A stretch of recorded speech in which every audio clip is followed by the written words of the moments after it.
La note vocale du gérant. Bonjour à tous et bienvenue dans ce point marché GWS du mois de juin 2023. Alors sur le mois de mai, les marchés financiers mondiaux ont évolué en ordre dispersé.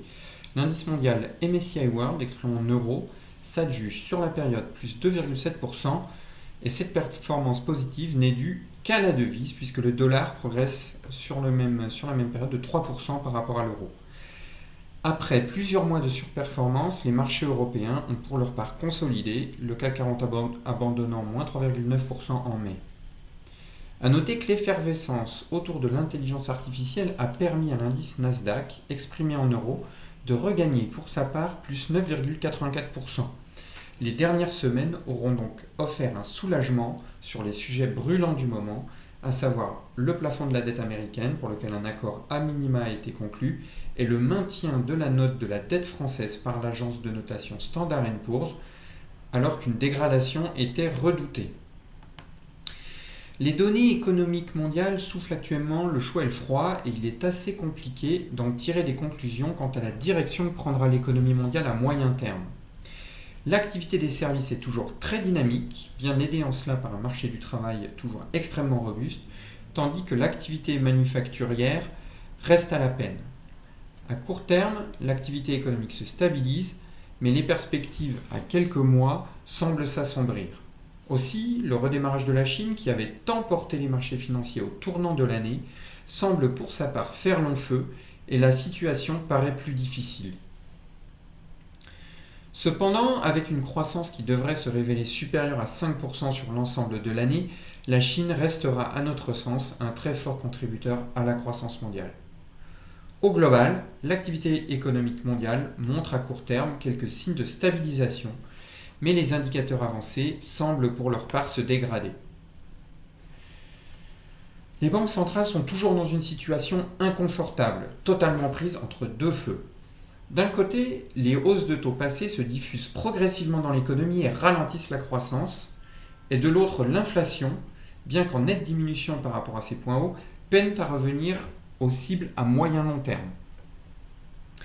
Les banquiers centraux sont donc tentés de poursuivre le durcissement de leur politique au risque d'en faire trop, d'autant qu'une décision de politique monétaire n'impacte l'économie réelle qu'après plusieurs mois. Les banques centrales du Canada et d'Australie ont ainsi relevé leur taux début juin alors qu'une stabilité était attendue par le marché. Le doute plane également sur l'orientation de la prochaine décision de la Fed mi-juin, même si le marché s'attend actuellement à un statu quo. En zone euro, la BCE devrait quant à elle poursuivre la hausse de son taux pour le porter à 3,50% en juin, puis probablement 3,75% en juillet.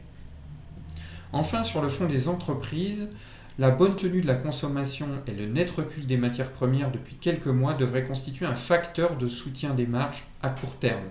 Cependant, les perspectives demeurent incertaines et l'activité pourrait se dégrader en prévision de la fin d'année. Alors dans ce contexte, que faire au niveau de la stratégie d'investissement ? Sur la poche action, notre stratégie d'investissement reste diversifiée internationalement avec une préférence pour les pays développés. L'allègement que nous avions opéré fin avril sur les actions européennes s'est donc avéré judicieux puisque les actions européennes sous-performent les actions internationales et nous maintenons toujours un positionnement défensif. Nous profitons de l'effervescence actuelle autour de l'intelligence artificielle pour réduire certaines positions investies sur les valeurs technologiques américaines qui ont bénéficié d'un rebond important. Le fait que des incertitudes demeurent à court terme sur l'orientation des politiques monétaires génère de fortes volatilités sur les marchés de taux.